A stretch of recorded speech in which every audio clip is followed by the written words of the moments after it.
Isabelle Millet vous informe sur Europe 1. Il est 18h33 sur Europe 1 et c'est l'heure de notre fait du jour, Isabelle. Focus ce soir sur la Croatie qui sera donc l'adversaire des Bleus dimanche en finale du mondial. Et oui, Carole, une finale inédite qui promet d'être spectaculaire. La Croatie qui a donc éliminé l'Angleterre hier à l'issue des prolongations et que l'on retrouvera dimanche à 17h au stade Loujniki de Moscou. Alors ce soir, on va parler de foot, mais pas seulement. J'avais envie qu'on s'intéresse d'un peu plus près à ce petit pays de 4 millions d'habitants, ex-république yougoslave devenue indépendante en 91, qui a intégré l'Union européenne en 2013. La Croatie dirigée par une femme, Kolinda Grabar-Kitarović, supportrice déchaînée de son équipe. La Croatie, ses cités antiques et médiévales, ses îles paradisiaques nichées au cœur de l'Adriatique qui attirent les touristes. Mais que sait-on finalement vraiment de ce petit pays qui reste aussi très marqué par son histoire récente, histoire tourmentée? Pour en parler avec nous ce soir, Rémi Botsaron, envoyé spécial d'Europe 1 en direct de Zadar, Nicolas Poincaré qui a couvert la guerre dans les Balkans il y a 20 ans et Gavin Clément-Ruiz du Guide du Routard. Bonsoir à tous les trois. Bonsoir. Bonsoir. Ah, parfait Nicolas. Alors depuis l'Uruguay en 1950, jamais une aussi petite nation n'était parvenue à ce niveau en finale d'une Coupe du Monde. Rémi Botsaron, vous êtes donc à Zadar en direct. Cette passion du foot, Rémi, les Croates l'ont chevillé au corps. Vous l'avez encore constaté hier soir en vivant cette demi-finale avec eux. Oui, absolument, passion du football que tout le monde assume complètement ici. C'est quasiment une religion. Alors c'est une histoire d'amour parfois contrariée avec la sélection nationale. Vous savez que, on le sait tous, en France, la Croatie a réalisé une très grande Coupe du Monde juste après son indépendance, quelques années après son indépendance, quand elle commençait tout juste à être une nation du football qui compte et qui existe tout simplement en 98. Et 20 ans plus tard, nouvelle génération, une nouvelle folie avec cette fois cette finale atteinte à la Coupe du Monde. Et effectivement, j'étais à Split hier devant les remparts de la cité, magnifique endroit où se rassemblaient des centaines voire des milliers de Croates, parce qu'au fur et à mesure où le match se poursuivait, où les prolongations ont commencé pour la troisième fois, les prolongations pour les Croates qui se donnaient sur le terrain, c'est aussi pour ça qu'ils ont le respect et l'amour de supporters, se donnent jusqu'au bout, jusqu'à la dernière minute pour aller arracher des victoires sur le terrain. J'ai vu l'explosion de joie et vraiment ce sentiment de fierté immense que peut procurer cette équipe et cette équipe de football à ce peuple croate. Et puis Rémi, ce match de dimanche, il aura surtout un goût de revanche après la demi-finale mémorable de la Coupe du Monde 98. Ah, c'est évident, tout le monde en parle ici juste après le match. Alors c'est sans animosité, quand vous êtes français et que vous croisez les Croates depuis hier, ils sont très contents de vous trouver pour vous dire rendez-vous dimanche, on va vous battre en gros, en général, et surtout pour nous parler de Lilian Thuram. Tout le monde nous parle de Lilian Thuram, ce nom est resté gravé dans leur mémoire. Avec ce même doublé les plus inouï, jeunes. oui.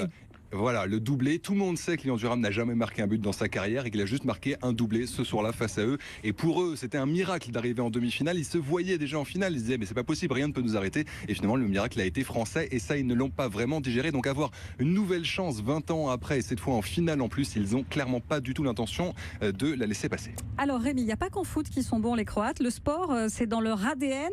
Est-ce que c'est parce qu'ils sont grands et costauds ? Oui, on peut dire ça en résumé. Peut-être que ça aide, effectivement. C'est assez impressionnant, une population qui est effectivement très grande et très costaude. Mais en fait, c'est simplement aussi dans les têtes que ça se joue. Là aussi, je vous le dis, c'est tout à fait assumé. Je rencontrais tout à l'heure justement un certain Goran qui me dit, vous savez, Goran comme Goran Ivanisevic, le tennisman, on tout resitue tout de suite par rapport à sportif pour donner son prénom. Regardez autour de vous, vous voyez bien que partout dans les coins de rue, et c'est vrai, les gens sont en train de jouer au football ou au basket. Alors le basket, c'est surtout vrai en Serbie où j'étais passé précédemment. C'est vrai qu'on joue au basket partout. Là, c'est plutôt au football, mais c'est aussi la tendance qui veut ça. C'est le mondial. Les gens font du sport partout et ils deviennent de grands professionnels. Il y a un talent incroyable parce qu'on parle évidemment de cette génération de footballeurs avec les Rakitic, les Modric par exemple, qui sont en finale du mondial cette année. Il y a les Prosinecki, les Boban, les Schuker qui étaient en demi-finale face à la France il y a 20 ans. Donc tout ça en football, mais en handball, ils ont été 2 fois champions olympiques, 1 fois champions du monde. Ils ont de grands basketteurs, les tennisman, je vous le disais, Goran Ivanisevic ou Marin Cilic, et puis même des skieurs, Janica, Ivica, Kostelic. Donc ils sont sur tous les terrains. Un pays de 4 millions d'habitants qui, depuis 25 ans, fournit des générations comme ça, enfin une génération, 2 générations de sportifs talentueux, techniques.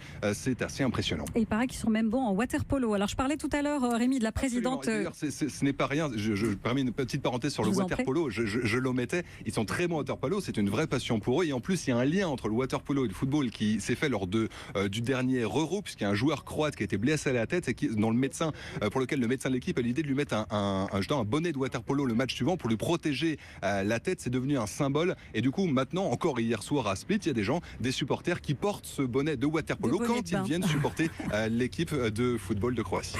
J'espère que vous avez acheté le vôtre. Je parlais tout à l'heure de la présidente croate Kolinda Grabar-Kitarovic. C'est une vraie personnalité, hein, Rémi. Elle figure à la 39e place du classement des femmes les plus puissantes du monde. Et elle adore donc le foot. Ah, ça se voit qu'elle adore le football. Effectivement, elle est très remarquée. On l'a remarqué en quart de finale en tribune face à la Russie. Elle portait ce fameux maillot à damier qui est très célèbre, hein, rouge et blanc. Elle le portait avec un grand enthousiasme. Et puis ensuite, elle est allée voir les joueurs dans le vestiaire. Et puis, elle était venue voir ce match dans un charter avec des supporters, donc très proche des joueurs, très proche du club. Elle profite à plein de cette passion footballistique qui s'empare de nouveau de la Croatie. Alors, on pourrait dire pourquoi on remarque ça particulièrement, parce que ça fait des images spectaculaires, mais c'est aussi parce que c'est la Croatie. Alors peut-être qu'elle est simplement très fan de cette équipe, c'est ce qui se dit, elle est juste très fan de cette équipe de football et très fière de sa nation. Le truc, ce qui fait qu'on surveille ça particulièrement en Croatie, c'est qu'il y a des antécédents, que le premier président de l'équipe de la nation croate, de la nation indépendante croate, Franjo Tudjman, était un fan de football et un nationaliste pur et dur, et il a, lui, le premier, en 91, associé immédiatement le destin de l'équipe nationale au destin national de la Croatie. Il a fait un emblème national et donc on surveille, est-ce qu'il n'y aura pas de récupération politique de nouveau du destin de cette équipe croate. Merci Rémi. Alors on va revenir avec vous maintenant, Nicolas Poincaré, sur l'histoire, on le disait, très riche et très tourmentée de ce petit pays. La Croatie, théâtre d'une terrible guerre civile il n'y a pas si longtemps que ça. Guerre que vous avez couverte en tant que grand reporter, qui a commencé en 90 et qui a commencé d'ailleurs par un match de foot. Oui, exactement. Et on comprend bien quand on vient d'entendre Rémi nous parler de la passion pour le football dans les Balkans. Effectivement, après l'éclatement de la Yougoslavie, la mort de Tito, eh bien les tensions étaient énormes entre les Serbes et les Croates, et c'est effectivement le soir d'un match de foot important entre le Dinamo de Zagreb et l'Étoile Rouge de Belgrade. C'était le 13 mai 90, c'était en Croatie à Zagreb, et à l'issue du match, eh bien ça a dégénéré entre supporters, des batailles rangées entre supporters et policiers croates qui essayaient de s'interposer. C'était le premier événement de cette guerre, c'était du football, et c'était pas par hasard. Alors ensuite, effectivement, ça continuait à Vukovar, qui est tout au nord et qui est juste à la frontière entre la Serbie et la Croatie. C'était des villages contestés, tout près de la frontière, avec des majorités serbes en Croatie ou des majorités croates en Serbie, puisque là-bas tout était très mélangé. Le siège de Vukovar a été absolument terrible. Il y a eu les premières atrocités de cette guerre. Par exemple, quand les Serbes ont pris le contrôle de Vukovar, il y avait encore beaucoup de blessés à l'hôpital. Et bien, ils ont achevé tous les blessés. C'était le premier grand massacre de cette guerre. Et il y en a eu beaucoup d'autres. Il y a eu le bombardement et le siège de Dubrovnik, dont on a beaucoup parlé parce que c'est une ville sublime. Il y a eu, par exemple, Rémi nous parlait à l'instant de Zadar. Zadar a été à son tour bombardé lorsque les Serbes ont voulu faire un blocus de tous les ports, puisque c'est au bord de la mer.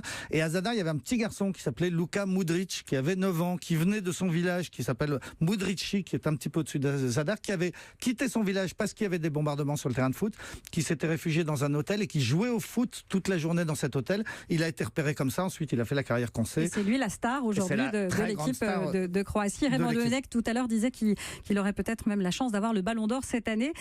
Nicolas, c'est un conflit qui s'est réglé avec l'appui des Américains. Oui, à la fin, il faut le dire, c'est Bill Clinton et Jacques Chirac qui ont mis un terme à ce conflit en tapant très fort sur la table et en disant maintenant ça suffit, on va bombarder les Serbes. Et les avions de l'OTAN, pour la première fois depuis la création de l'OTAN après la Deuxième Guerre mondiale, sont intervenus et ont bombardé des populations, et ça a mis un terme à cette guerre qui avait été vraiment extrêmement violente en Croatie, mais aussi entre Croates et Serbes en Bosnie voisine. Les pires batailles de cette guerre ont eu lieu à Mostar, à Gornji Vakuf, dans les Krajina, c'est-à-dire des régions en Bosnie, mais à majorité croate ou à majorité serbe, avec des échanges de population. Et tout à la fin, la Croatie récupère tout, effectivement, avec l'aide des États-Unis et de l'OTAN, et récupère ces régions qu'on appelait les Krajina, qui étaient donc des régions qui avaient été annexées par la Serbie et qu'ils ont récupérées au prix d'un énorme déplacement de population serbe, c'est-à-dire que les Serbes de Krajina, qui étaient majoritaires, ont dû quitter, et pour les Serbes, ça reste un traumatisme. Vous qui étiez grand reporter, Nicolas, qui avez suivi ce conflit et beaucoup d'autres à travers le monde, qu'est-ce qui vous a le plus marqué dans cette guerre? C'était pas forcément des rigolos, hein. Les Croates, ils étaient, on va dire, du bon côté, entre guillemets, du côté occidental, parce que les Serbes étaient considérés comme les agresseurs, et que assez rapidement, donc les opinions publiques occidentales ont pris le parti des Serbes, mais en face, il y avait les Croates, et les Croates, certains ont terminé devant le tribunal pénal international à La Haye. il y avait des milices avinées, buveurs de Slibovic, qui, comme les Serbes, tenaient des barrages, bloquaient les routes, s'en prenaient aux civils. Enfin bon, les Croates n'étaient pas forcément des enfants de cœur non plus. Merci beaucoup Nicolas Poincaré. En tout cas, plus de 20 ans après la fin de cette guerre en ex-Yougoslavie, la Croatie est aujourd'hui une destination phare pour le tourisme en Europe. Gavin Clement-Ruiz et du Guide du Routard est avec nous. Le tourisme, ça représente aujourd'hui la première source de revenus du pays. Oui, exactement. C'est pas du tout étonnant. Là, la guerre, c'est oublié carrément. Il n'y a aucun souci pour y aller, je vous le dis tout de suite. C'est une des destinations phares, nous, au Routard. On le vend très très bien, ce guide. Ça fait partie de notre top 10. C'est très simple. En 2 heures d'avion, vous pouvez y aller. J'ai fait le test juste avant de partir. Là, vous avez un vol pour 140 € avec une compagnie à bas prix, aller-retour, si vous partez demain. Donc 2 heures d'avion pour Zagreb, et 3 heures, 2h45 pour Dubrovnik.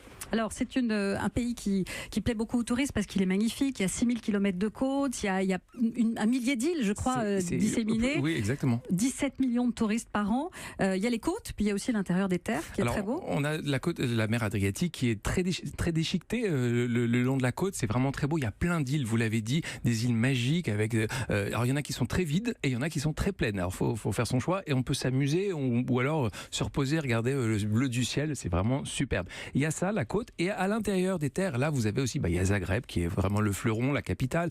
C'est une capitale à taille humaine, j'ai envie de dire. Vous n'avez pas besoin de louer une voiture ou quoi que ce soit. Vous pouvez vous promener, vous montez en funiculaire dans la vieille ville, à Gradec, et c'est absolument magique. C'est très beau. C'est un mélange entre Montmartre et Prague, si vous voulez un petit exemple. Vous pouvez vous promener.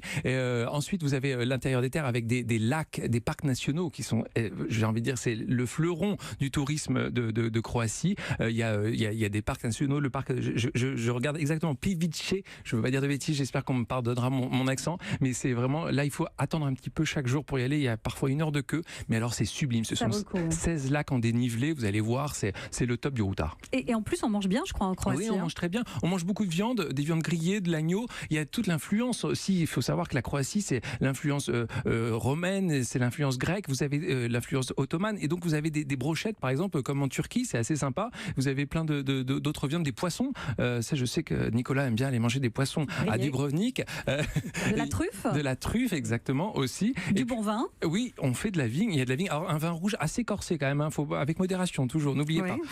Et du jambon fumé. J'ai vu ça, le Proust. Je ne sais pas comment ça se prononce, mais il paraît que c'est très bon. Il y a quand même un revers à ce tourisme de masse à Dubrovnik, par exemple. Il y a tellement de touristes que l'UNESCO a tiré la sonnette d'alarme. Oui, c'est assez amusant. Sur notre carte de Croatie, tous les endroits, il y a plus d'une dizaine d'endroits classés UNESCO. Donc il y a beaucoup d'endroits, en effet, qui sont protégés aujourd'hui. Heureusement, Dubrovnik, vous l'avez dit, c'est une des plus belles villes qui soit. On l'appelle la perle de l'Adriatique. C'est une cité fortifiée. Vous pouvez vous promener autour des remparts en 2 heures. C'est magique. Vous avez les tuiles rouges. Il y a beaucoup de monde. Il faut y aller hors saison. Et oui, alors oui. Vous pouvez y aller vers le mois de mai, en week-end, c'est super. Parce que sinon, il fait très chaud en plus là-bas. Là, il fait bon, 30 degrés en ce moment. Merci en tout cas, merci beaucoup à tous les trois. Merci de nous avoir permis de découvrir un peu mieux ce petit pays qui rêve de nous dévorer tout cru dimanche. Et on a une pensée pour Laura Flessel, la ministre des Sports, qui était ici même hier et dont le mari est croate. Ça va être chaud dimanche chez les Flessel, comme dans toute la France d'ailleurs. Allez, pour se mettre dans l'ambiance, on écoute l'hymne national croate.